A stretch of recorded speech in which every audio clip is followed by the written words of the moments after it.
아멘. 오늘은 주님의 영적 지도력을 배우자라는 제목으로 하나님 말씀 받겠습니다. 우리 좌우 옆 사람과 함께 인사 나누겠습니다. 잘 오셨습니다. 잘 오셨습니다. 잘 오셨습니다. 한 번 더 고백할까요? 사랑합니다. 사랑합니다. 사랑합니다. 네.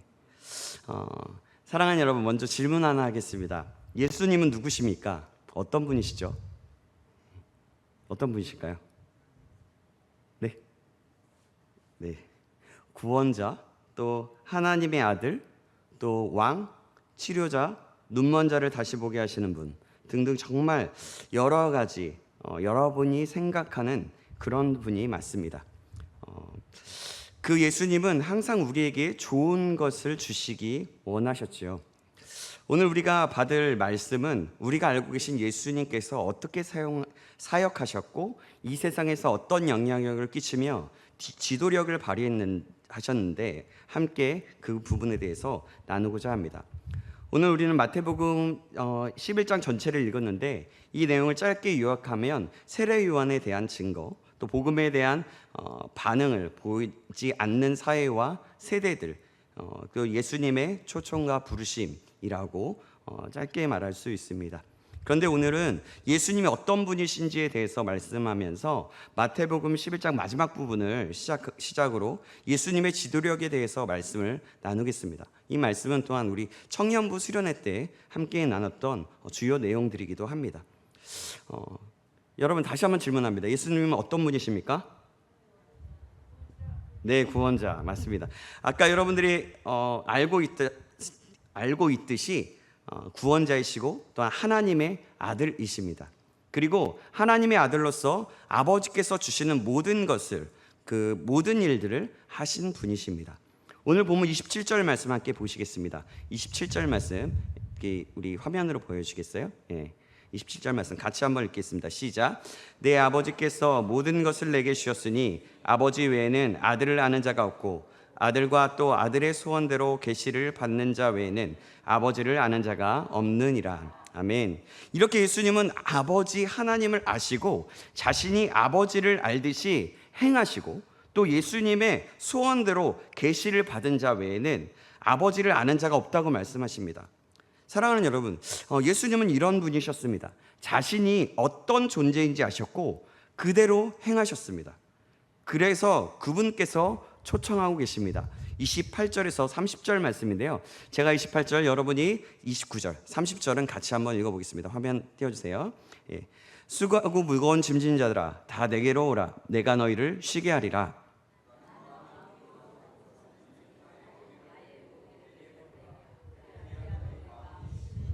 함께 읽겠습니다. 이는 내 멍에는 쉽고 내 짐은 가벼움이라 하시니라. 아멘. 수고하고 무거운 짐진 자들아 다 내게로 오라. 그리고 나는 온유하고 겸손하니 나의 멍에를 메고 내게 배우라고 말씀합니다. 그러면 마음의 쉼을 얻을 것이다. 내 멍에는 쉽고 내 짐은 가벼움이라 하셨습니다. 근데 여러분, 예수님께서 쉼을 주시고 예수님께서 새롭게 하시는 건 알겠는데 예수님의 멍에를 같이 맨다라는 것, 여러분 쉽습니까? 사실 우리 인간은 그렇지 못합니다. 바로 죄성 때문입니다. 그러나 이 말은 예수님 안에 있을 때에 참된 쉼을 얻고 그 안에 안정감이 있을 때에 예수님의 멍에를 함께 매는 것이 쉽고 가벼운 것이 된다라고 말씀하는 것입니다.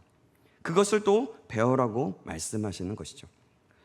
우리 모두가 오늘의 말씀에 나오는 예수님의 삶을 통해서 주님을 더욱더 알아가고 예수님께 인도하심을 받으며 그 지도력과 마음을 배우기를 간절히 소망합니다. 아멘. 사랑하는 여러분, 지도력의 중요한 요소가 두 가지가 있습니다. 그것은 무엇이냐면 첫 번째로 자신이 어떤 분인가를, 어떤 신분인가를 아는 것과 또 두 번째로 자신의 사명을 아는 것입니다. 뭐라고요? 자신이 어떤 신분인지 아는 것, 또 사명이 뭔지 아는 것입니다. 먼저 예수님은 예수님 자신이 누구인지 아셨습니다. 그리고 예수님이 무엇을 해야 할지를 아셨습니다. 마태복음 3장 13절에서 17절 말씀, 제가 한 구절, 여러분이 한 구절 우리 교독하겠습니다. 이때 예수께서 갈릴리로부터 요단강에 이르러 요한에게 세례를 받으려 하시니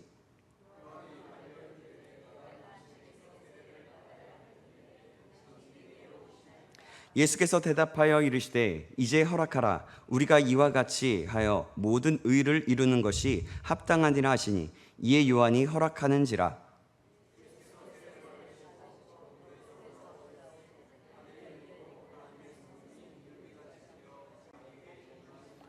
17절 같이 읽습니다. 하늘로부터 소리가 있어 말씀하시되 이는 내 사랑하는 아들이요 내 기뻐하는 자라 하시니라. 아멘. 예수님은 세례를 받으시고 나서 사역이 시작되었습니다. 이것으로부터 사역이 시작된 거죠. 예수님께서 물에서 세례를 받으시고 물에서 올라오실 때에 하늘이 열렸습니다. 성령이 또한 비둘기처럼 임했습니다. 하늘에서 그리고 하나님께서 말씀하십니다. 예수님께서 사역하기 전에 임한 사건입니다. 이것이 바로 예수님의 사역의 기초였습니다. 주님이 말씀하시는 것이 뭐냐면 이는 내 사랑하는 아들이요 내 기뻐하는 자라라고 말씀하신 것입니다. 여러분, 예수님의 신분이 어디에 있는가? 하나님이 내 아버지이고 하나님의 사랑받는 아들로서의 신분을 가지고 있었던 것입니다. 이것이 가장 중요한 부분입니다. 마태복음 16장 16절에 베드로의 신앙 고백에서도 예수님을 하나님의 아들이십니다 라고 말씀하고 있습니다. 성령님이 주시는 말씀 안에서 생각해 보면 예수 그리스도를 하나님의 아들로서 계시해 주시는 것입니다. 그래서 예수님을 이해할 때에 하나님의 아들로 그리스도 메시아로 한 것입니다. 살아계신 하나님의 아들이라는 것은 그리스도로서 사명을 말하는 것입니다. 예수님이 누군가를 말할 때 예수님이 살아계신 하나님의 아들입니다 라고 말하는 것은 신분을 말합니다. 어떤 위치나 지위를 통해서 말하는 것이 아닙니다. 하나님과의 관계를 통해 말하는 것입니다. 이 신분은 예수님의 안정감이셨습니다. 이 신분은 굉장히 중요한 것입니다. 나의 안정감이 이 신분 안에 있다라는 것이었죠. 사람들은 나는 성공한 사람인가? 나는 실패한 사람인가? 이렇게 평가하지 않겠습니까? 학력으로 나를 소개하기도 하고 학력이 고졸이나 대학 졸업인가? 또 어느 대학 출신인가? 어느 사역 안에서도 나름 어떤 사역 안에서도 그런 것들이 존재합니다. 그것에 의해 비교되는 것입니다. 또 나는 어떤 회사에 어떤 것에 취직하고 어떤 사업을 잘하고 있는가? 그것에 열등감과 우월감이 있습니다. 경력도 또한 있죠. 과거에 어떤 사람인가 명함을 넣기도 합니다. 과거에 무엇을 했느냐 그것에 안정감을 두는 것이죠. 타이틀을 안정감으로 두는 것입니다. 사람들이 나를 어떻게 보는가 그것을 의식하는 것이죠. 그런데요 여러분, 예수님을 그런 면으로 생각해 보면 예수님은 어떤 분이냐면 열등감 투성이신 분이십니다. 학력, 경력에서의 열등감이 있고요. 돈도 없으시죠. 또 목수의 아들입니다. 그런데 여러분, 예수님은 안정감 가운데 사셨습니다. 예수님은 모든 면에서 확신과 안정감 가운데 있었습니다. 자기가 누구인지를 알았기 때문입니다. 그래서 하나님의 아들로서의 자신의 모습이 있었다는 것입니다. 학력이 아니라 경력이 아니라 타이틀이 아닙니다. 그런데 예수님은 타이틀을 한번 생각해 보십시오. 그것은 영원한 것이 아닙니다. 여러분, 수학을 한번 해볼까요? 자, 무한대 더하기 1은 무엇일까요? 무엇이죠? 예, 무한대입니다. 무한대에서 1을 빼면 무엇입니까? 예, 무한대입니다. 무한대에다 100을 더해도 무한이죠. 무한이라는 절대 숫자는 결정되는 것입니다. 그런데 사람들은 이런 무한보다는 상대가치, 즉 남들이 보는 상대가치에 목숨을 걸고 그것을 가지고 움직이려 합니다. 그것을 가지고 안정감을 누리면서 살아가려고 합니다. 세상은 그렇게 살아가고 있습니다. 지도력도 그렇게 생각합니다. 여러분, 지도력을 방해하는 것은 안정감입니다. 변함없는 자신감과 안정감과 우월감이나 열등감 없이 겸손함 가운데서 힘있게 맡은 일을 할 수 있는 사람, 10,000명이든 2명이든 확신 가운데 서는 사람, 그것을 말하는 것입니다.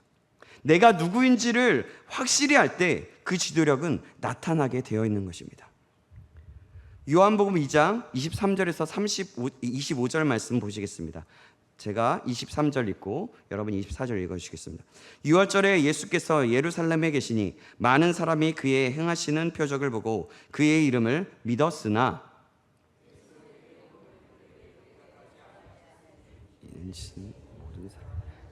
25절 같이 있습니다. 또 사람에 대하여 누구의 증언도 받으실 필요가 없었으니 이는 그가 친히 사람의 속에 있는 것을 아셨음이니라. 아멘. 민감하게 사람들은 나에 대해서 어떻게 평가하는가 생각합니다. 그런데 예수님은 그러지 않습니다. 누구의 증언도 받을 필요 없이 사람이 누군지를 알고 예수님은 그 안에서 인정을 받았습니다. 처음부터 그것으로 충분했던 것입니다. 하나님의 아들, 그것으로 기뻐했던 것입니다. 그것으로 이 세상에 만족할 게 뭐가 있을까를 보았던 것입니다. 이것이 예수님의 삶의 절대 가치였습니다. 경력이나 학력이나 또한 어떤 직장이나 어떤 일을 잘하거나 그런 것에 말할 필요가 없었던 것입니다. 상관없는 겁니다. 하나님 앞에 안정감을 누리는 것이기 때문입니다. 여러분은 나의 안정감을, 여러분의 안정감을 어디에 두려고 하십니까? 변하지 않는 데 두시기를 간절히 소망합니다. 가장 큰 것에 두기를 바랍니다. 가장 가치로 그것들을 두기 원합니다. 나는 하나님의 자녀입니다. 아멘. 아멘. 나의 가치는 바뀌지 않습니다. 나는 하나님의 아들, 딸이라는 것은 이 세상이 변해도 관계가 없습니다. 하나님의 자녀라는 것, 거기에 안정감이 있는 것입니다. 거기에 자신감이 있는 것입니다. 눈치 볼 것도, 기가 죽을 것도, 거만할 것도 없는 겁니다. 이것이 지도력을 발휘하는 출발점이 되는 것입니다. 사랑하는 여러분, 우리에게 가장 중요한 문제는 나의 안정감입니다. 변하지 않는 나의 안정감. 누구입니까? 내가 하나님의 사랑받는 아들, 딸이라는 것에 있는 것입니다. 만약에 나의 안정감을 돈에 두거나 경력이나 어떤 사람들의 인정에 둔다면 그것은 곤란한 문제가 됩니다. 그리고 내가 어떻게 살아야 될지 사람의 눈치를 볼 수밖에 없는 것입니다. 어디 가서 인정받고 인정받지 않는 것은 상대 가치입니다. 여러분, 하나님은 절대 가치이십니다. 아멘. 우리 모두 이것을 기억하시기 바랍니다. 세상 사람들은 자신의 안정감을 돈이라고 말하는데 돈도 여기저기 가면 아무것도 아닙니다. 돈이 있으면 많은 것을 할 수 있는 건 사실이지만 그 돈은 하나님이 없애면 그냥 없어지고 쓰레기가 될 수도 있는 것입니다. 만약에 주식을 한다고 하면 주식도 마찬가지잖아요. 그런데 이 세상은 그것을 가치로 두고 최고로 두고 있어요. 그래서 우리도 영향을 받습니다. 그런데 여러분, 다시 한번 이야기합니다. 돈은 하나님께서 주시는 것입니다. 있을 때가 있는가 하면 없을 때도 있습니다. 갑자기 그 돈이 종이짝이 될 수도 있습니다. 만약에 하나님께서 후 이렇게 부르시면 사라지고 없어지는 것이 바로 돈입니다. 여러분, 돈 버느라 몸이 망가지면 그 몸 고치는데 다 들어가서 없어지기도 합니다. 사랑하는 여러분, 그래서 우리는 절대 가치를 추구하고 그 가치를 알아야 합니다. 그 절대 가치는 무엇입니까? 그 절대 가치는 하나님이십니다. 그리고 우리가 하나님의 자녀라는 것입니다. 변하지 않는 절대 가치, 그것을 신분으로 삼아야 합니다. 그것이 지도력입니다. 그것이 나의 신분에 기반을 두는 것입니다. 예수님은 사람들의 어떤 말에도 흔들리지 않았습니다. 모든 것을 초월하시고 예수님은 안정감을 자신의 신분에 두셨습니다. 에베소서 2장 10절에 보면 이렇게 말씀합니다. 우리는 그가 만드신 바라 그리스도 예수 안에 선한 일을 위하여 지으심을 받은 자니 이 일은 하나님이 전에 예비하사 우리로 그 가운데서 행하게 하려 하심이니라. 아멘. 이 말은 뭐냐면 우리가 하나님의 걸작품이라고 말하는 것입니다. 그 의미를 번역했다고 했습니다. 그래서 나는 하나님의 걸작품인 것입니다.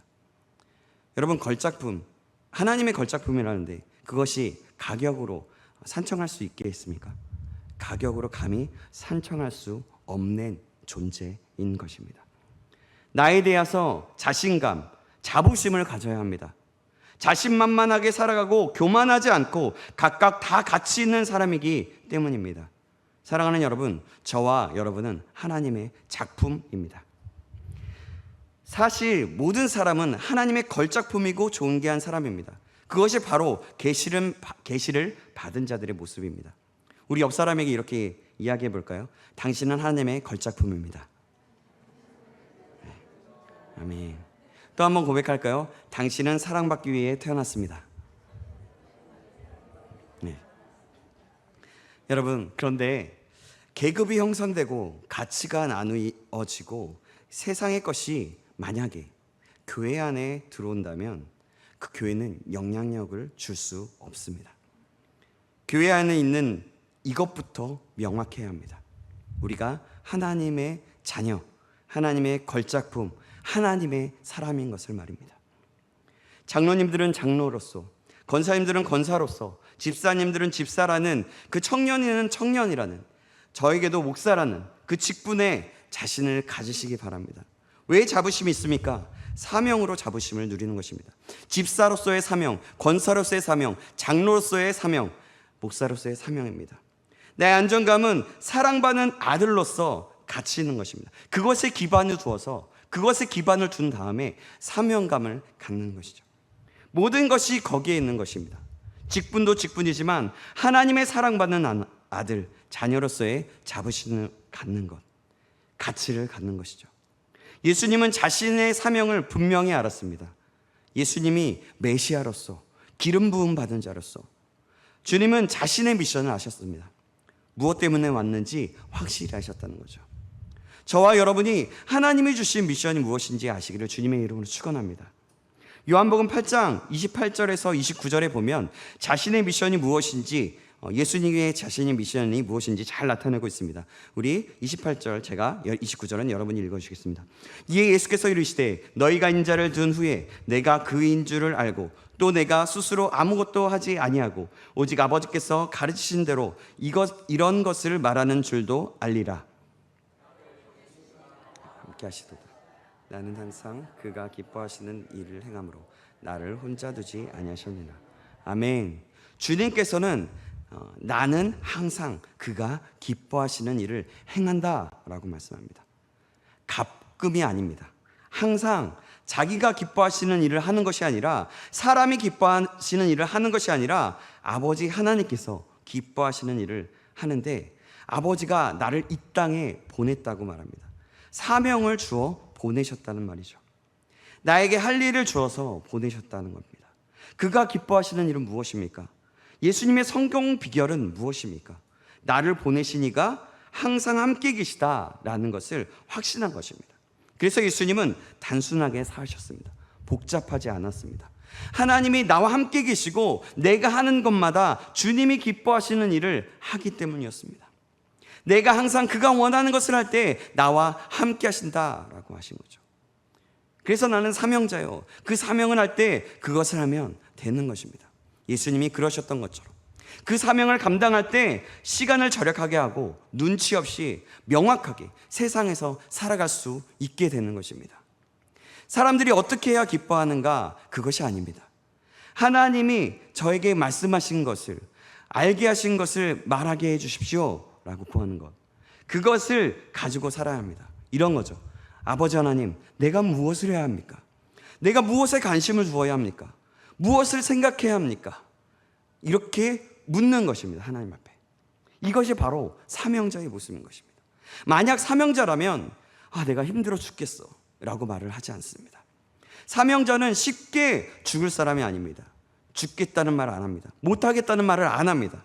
힘들다, 어렵다는 말, 그만두고 싶다는 말 입 밖에도 내지 않는 것입니다. 만약에 그것이 꿈틀대면 내 사명을 생각하는 겁니다. 사명을 잃어버릴 때 그런 말을 하게 되는 것이기 때문입니다. 하지만 사명을 가진 사람은 이렇게 말하고 이렇게 생각하는 것이 얼마나 창피하고 부끄러운 일인지 알게 되는 것입니다. 우리는 하나님께서 기뻐하시는 그곳에 있을 때 하나님의 임재가 일어나게 되는 것입니다. 사랑하는 여러분, 사명자는 포기가 없습니다. 사명자는 환란이 있어도 사명 있는 사람은 주저하지 않습니다. 그것을 뚫고 지나가는 것입니다. 맡기신 그 일을 끝까지 감당하는 것입니다. 또 한 가지, 예수님이 안정감을 두고 투자했던 것을 보려고 합니다. 사랑하는 여러분, 예수님은 장기적으로 자기 자신에게 투자하신 분이십니다. 사역을 많이 했지만 자기 자신을 버려두지 않았습니다. 강력한 사역을 한 이유, 기적을 하나님께서 행하시라고 하셨던 일들, 많은 사람들을 고치시고 우리가 볼 때에 정말 기적이라고 말하는 그런 것들을 하신, 그런 폭발적인 그런 사역을 하신 이유가 자신에게 투자했다는 것입니다. 주님 언제나 자기 자신을 이끌어가기 위해서 강력한 사역을 할 수 있었습니다. 정기적으로 투자하셨습니다. 거기에서 그래서 에너지를 얻게 되었습니다. 이것이 영어로 말하자면, 리더십으로 말하자면 셀프 리더십이라고 합니다. 예수님은 아버지 앞에 홀로 머물러 있을 때 에너지를 얻게 됐고 그 에너지가 나오게 되었습니다. 하루에 모든 필요한 즐거움, 하루의 모든 사역의 능력, 모든 말씀, 하나님께로부터 머물면서 그것에 에너지를 충전시키면서 사역을 하셨습니다. 마가복음 1장 34절에서 35절 말씀 보시겠습니다. 이 말씀은 같이 한번 읽어보도록 하겠습니다. 같이 읽겠습니다. 시작. 예수께서 각종 병이 든 많은 사람을 고치시며 많은 귀신을 내쫓으시되 귀신이 자기를 알므로 그 말하는 것을 허락하지 아니하시니라. 새벽 아직도 밝기 전에 예수께서 일어나 나가 한적한 곳으로 가사 거기서 기도하시더니. 아멘. 방금 읽은 말씀 이전에 21절의 말씀부터 그 내용을 보면 예수님의 놀라운 사역이 나오는데요. 그 내용은 이렇습니다. 회당에서 놀라운 말씀으로 귀신을 쫓아내셨습니다. 회당을 나와 베드로의 집을 갔습니다. 베드로의 장모님이 열병으로 누워 있었습니다.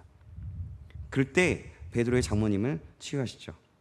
저무로 또한 해질 때에 모든 병자와 귀신 들린 자를 예수께 데려오니 온 동네가 그 문 앞에 모였더라 라고 말씀합니다. 근데 그렇게 모여 있고 그렇게 많은 사역을 하셨는데 35절에 보니까 새벽 아직도 밝기 전에 예수께서 일어나 나가 한적한 곳으로 가사 거기서 기도하시더니 라고 말씀합니다. 뭐냐면 그런 일들을 행하시고 새벽에 아직도 밝기 전에 한적한 곳을 찾아가서 주님, 아버지 하나님을 만났던 것입니다. 거기서 기도하신 것입니다. 한 번 그런 일이 있었다는 것이 아닙니다. 늘 반복적으로 예수님은 그렇게 기도하셨습니다. 이것은 예수님의 셀프 리더십을 잘 설명하는 것입니다. 예수님의 모든 사역의 비결은 왜 역동적이었는가? 왜 성공적이었는가? 왜 능력이 있나? 그리고 밝고 힘이 있나? 그 모든 것이 바로 여기에 있었습니다. 아버지 앞에 머무는 삶의 비결이 있었던 것입니다. 그리고 정기적으로 계속해서 시간을 내어 드린 거죠. 늘 주님께서 늘 그렇게 투자하시고 주님 하나님 앞에 시간을 드린 겁니다. 하나님의 사람의 비결은 기도 외에 다른 길은 발견할 수 없습니다. 아버지 앞에 머물 때 필요한 것이 나오는 것입니다. 시편 63편 1절의 말씀 한번 보시겠습니다. 1절의 말씀 우리 같이 한번 읽어보겠습니다. 시작. 하나님이여 주는 나의 하나님이시라. 내가 간절히 주를 찾되 물이 없어 마르고 황폐한 땅에서 내 영혼이 주를 갈망하며 내 육체가 주를 앙모하나이다. 아멘. 여기서 여러분 간절이라는 단어가 나오는데요. 간절이라는 말은 히브리어에는 없습니다. 히브리어로 새벽에라고 표현합니다. 새벽이라는 말은 간절이라는 말입니다. 이건 뭐냐면 삶의 패턴입니다. 하나님 앞에 간절한 마음으로 나아간 것, 그것입니다. 새벽에 주 앞에 머물었던 것이죠. 다윗이 그러했고 예수님이 그러했습니다. 새벽에 우리는 그래서 승부를 걸어야 합니다. 모든 사역에 해당하는 것이 아니지만 성경이 그렇게 말하고 있기 때문입니다. 그래서 이 말씀을 드리는 것입니다. 현대 시대에 새벽을 깨우리란 쉽지 않죠. 가장 좋은 것이 새벽을 깨우는 것이고 그것이 정 어렵다면 하나님과 개인적인 간절히 만날 수 있는 시간과 장소를 만들어야 됩니다. 예수님이 새벽에 그러했고 시편의 기자가 그렇게 고백하고 있습니다. 여러분, 그래서 여러분들에게 권면합니다. 새벽을 깨우시기 바랍니다. 새벽이 만약에 정말 어렵다면 꼭 하루에 나에게 맞는 시간을 정하십시오. 하나님과 반복적으로 교제하는 시간을 꼭 확보하십시오. 이것이 바로 지도력의 시작입니다. 아버지께 나아갈 때 영혼이 충전되어집니다. 혹시나 늘어지지 않도록 해야 합니다. 방해를 당하게 되면 안 됩니다. 그래서 새벽을 깨우라는 겁니다. 새벽이 아니면 방해를 받기 쉽기 때문이죠. 만약에 그래서 그렇게 결정했을 때 그 결정이 무너지더라도 그 결정을 무너뜨리지 말고 계속해서 또다시 나를 일으켜서 세워가야 합니다. 또다시 결정하는 겁니다. 무너지고 쓰러지면 또다시 일어나는 겁니다. 그리고 또다시 결단하고 또다시 하나님 앞에 그렇게 나아가야 하는 것입니다. 누가복음 5장 15절 16절을 보시겠습니다. 우리 이 말씀도 같이 한번 읽어보겠습니다. 같이 읽겠습니다. 시작. 예수의 소문이 더욱 퍼짐에 수많은 무리가 말씀도 듣고 자기 병도 고침을 받고자 하여 모여오되 예수는 물러가사 한적한 곳에서 기도하시니라. 아멘. 여러분, 예수님은 사역하시고 나서 가면 갈수록 더 유명해지셨습니다. 그 말은 가면 갈수록 더 바빠지셨다는 말입니다. 그런데 15절과 16절 사이에 단어가 하나 있습니다. 갈수록 바빠지셨지만 그러나 갈수록 유명해지시고 갈수록 바빠지셨지만 예수님은 물러가서 한적한 곳에서 기도하셨다라는 것입니다. 물러가사라는 동사와 기도하시니라라는 그런 같은 동사이지만 습관적으로 기도했다는 것입니다. 이래서 사람으로부터 물러가셔서 기도했습니다. 사람들은 17절, 16절의 말씀을 보면요, 아니요, 제가 시간이 없습니다. 그러나 예수님은 사람들을 좋아하고 사람들의 필요를 채워줘야만 하지만, 아니요, 시간도 없지만 그래도 나는 아버지께로 가서 기도해야 합니다. 이건 여러분, 예수님께서 그렇게 하셨던 것입니다. 굉장히 중요한 것입니다. 그래야 힘을 얻기 때문입니다. 우리도 주님과 같이 하나님께로 나아가 기도할 수 있기를 주님의 이름으로 축원합니다. 말씀을 맺겠습니다. 오늘 우리는 예수님이 어떻게 영적 지도력을 발휘했는지 말씀을 받았습니다. 자신의 신분이 무엇인지 알았고 사명을 알았습니다. 그리고 에너지를 하나님께 나아감으로 얻게 되어 힘있고 능력 있는 사역을 하셨습니다. 살아가는 여러분, 저와 여러분이 예수님이 그렇게 하셨던 것처럼 예수님께 배움으로 신분과 사명을 잊지 않기를 바랍니다.